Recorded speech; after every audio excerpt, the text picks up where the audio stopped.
Assalamualaikum warahmatullahi wabarakatuh. Halo teman-teman semuanya, pada video kali ini saya akan membahas tentang dinamika penduduk. Sebelum saya mulai membahas, jangan lupa like, komen, dan share video ini ya. Jangan lupa subscribe channel ini. Oke? Nah, jadi dinamika penduduk itu kan pasti berubah-ubah dari tahun ke tahun. Nah, jadi apa saja faktor yang mempengaruhi perubahan dinamika penduduk dari tahun ke tahun?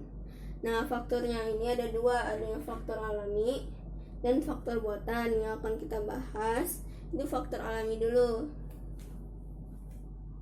Faktor alami.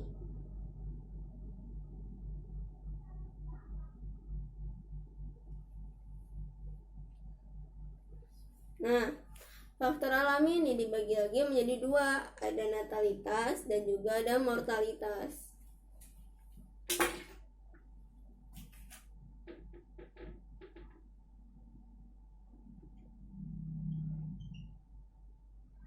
Nah, natalitas ini itu adalah kelahiran. Ini ada yang menyebabkan beberapa hal yang menyebabkan kelahiran itu bertambah dan berkurang. Nah, kita kerja dulu kita bahas dulu yang pro, yaitu yang meningkatkan kelahiran.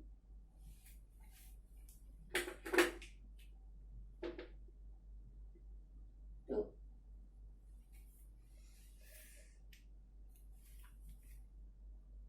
Banyaknya orang yang menikah pada umur muda. Jadi banyak yang umur 16 tahun, 14 tahun itu udah nikah.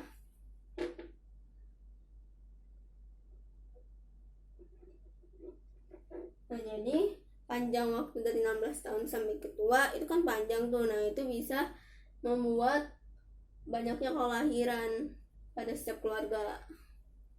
Kemudian yang kedua, mitos banyak anak banyak rezeki.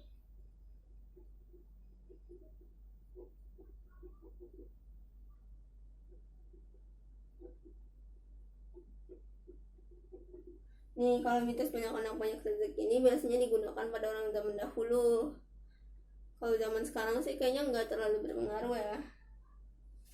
Kemudian yang ketiga, tunjangan anak.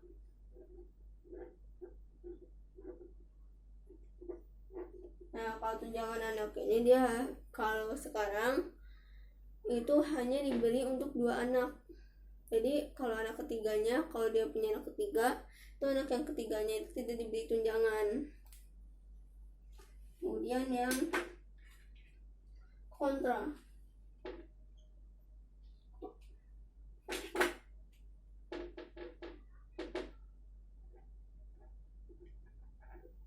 yang pertama, jumlah wanita karir.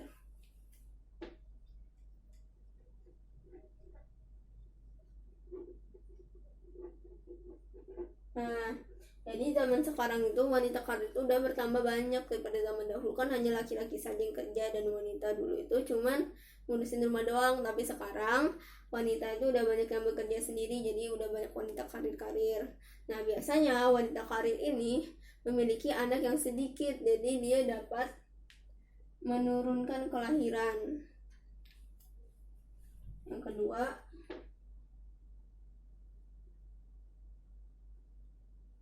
program KB.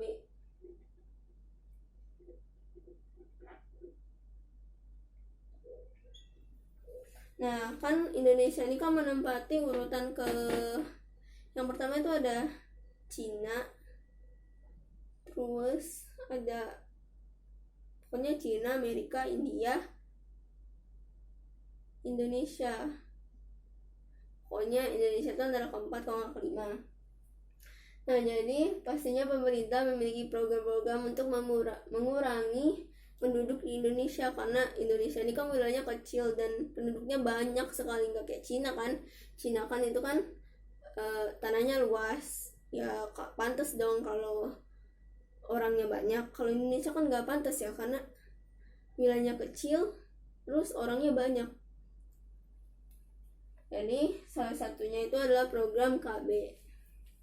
Terus yang ketiga, batas usia menikah.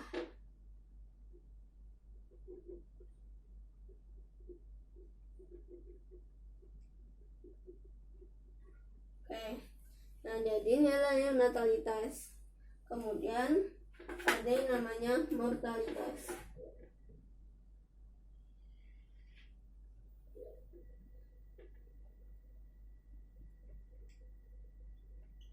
Kalau mortalitas ini itu adalah kematian.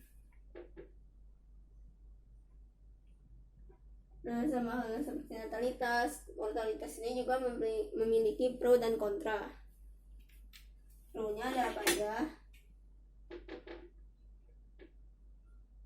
Yang pertama, itu banyaknya bunuh diri atau depresi.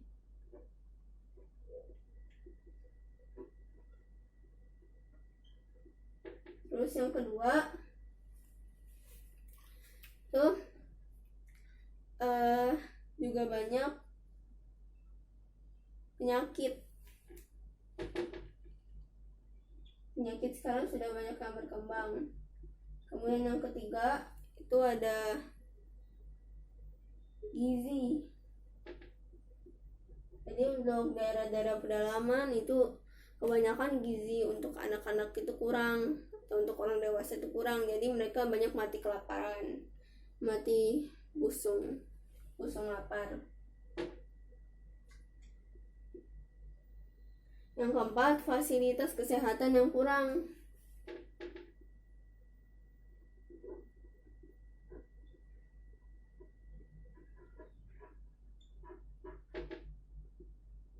Nah, jadi sebuah negara itu dapat mengukur tingkat kematiannya banyak atau enggak. Dapat mengukur fasilitas kesehatannya bagus atau tidak dilihat dari tingkat kematiannya banyak atau enggak. Kalau banyak berarti fasilitasnya jelek, terendah. Kalau tingkat kematiannya rendah, itu maka fasilitasnya lumayan bagus. Terus yang kontra,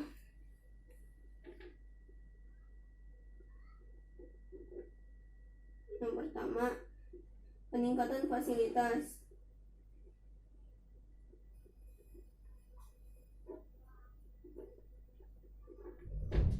Terus yang kedua, itu seperti penemuan obat-obat baru.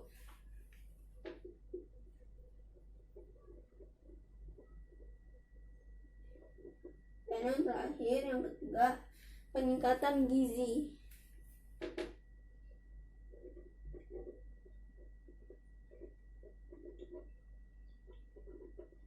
Nah, jadi ada ini saja. Kemudian tadi kan ada faktor alami sama faktor buatan. Terus yang faktor buatannya apa aja?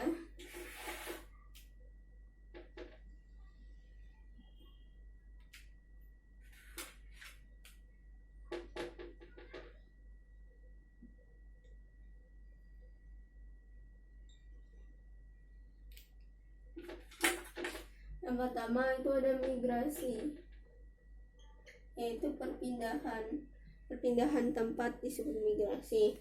Nah, migrasi ini juga dibagi-bagi lagi, ada internasional, ada sementara, ada domestik.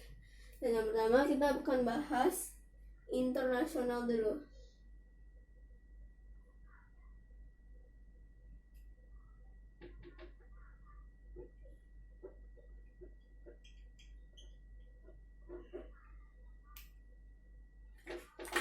Nah, kalau internasional ini dia ada imigrasi, terus ada emigrasi, dan juga ada remigrasi. Salah. Benar. Remigrasi.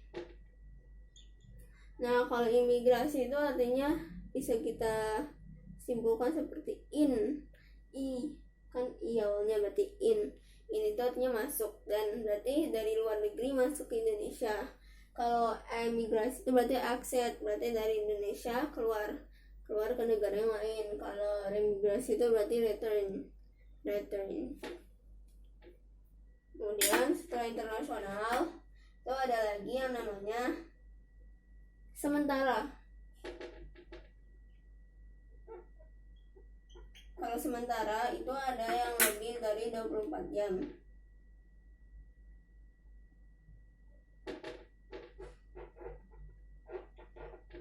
Dan ada yang kurang dari 24 jam. Kalau yang kurang dari 24 jam itu berarti seperti kita tinggal di Depok terus kita kerja di Jakarta. Kita kan pasti bolak-balik dari Jakarta Depok. Nah, itu disebut sementara, dia kurang dari 24 jam. Kalau lebih dari 24 jam itu seperti kayak cuma 3 hari, 4 hari gitu.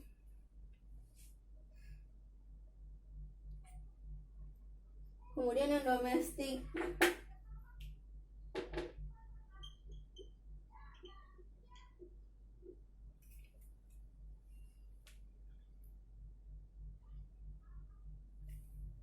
Ada transmigrasi,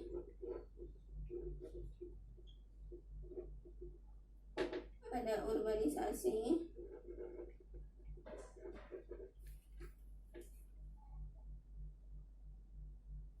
dan ada ruralisasi.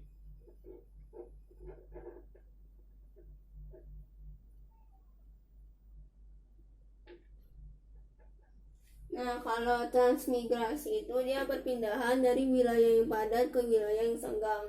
Jadi seperti perpindahan ibu kota yang akan terjadi ke tahun-tahun yang di depan. Berpindah ke Kalimantan kan. Nah, itu disebut transmigrasi dari yang padat ke yang renggang. Kalau urbanisasi itu artinya dari kota ke desa. Kalau ruralisasi itu dari desa ke kota. Nah, setelah ini kita akan belajar tentang komposisi penduduk.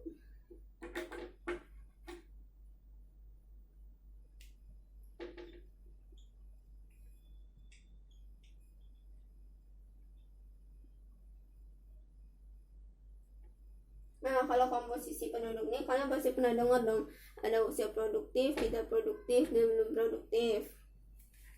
Nah, usia yang belum produktif itu 0 sampai 15 tahun itu belum produktif.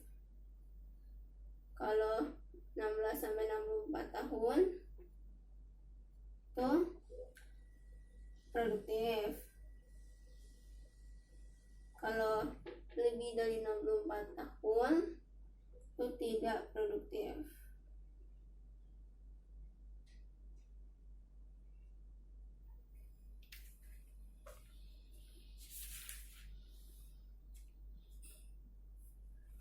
Nah, oke, jadi mungkin itu saja sebelum video kali ini. Untuk kelanjutan video sesudah ini kan masih ada materi yang lain lagi, itu akan disampaikan ke sesi yang kedua. Jadi untuk sesi pertama ini baru ini saja, dan semoga dengan video yang sederhana ini dapat membantu teman-teman semuanya. Sekian dan terima kasih. Dah.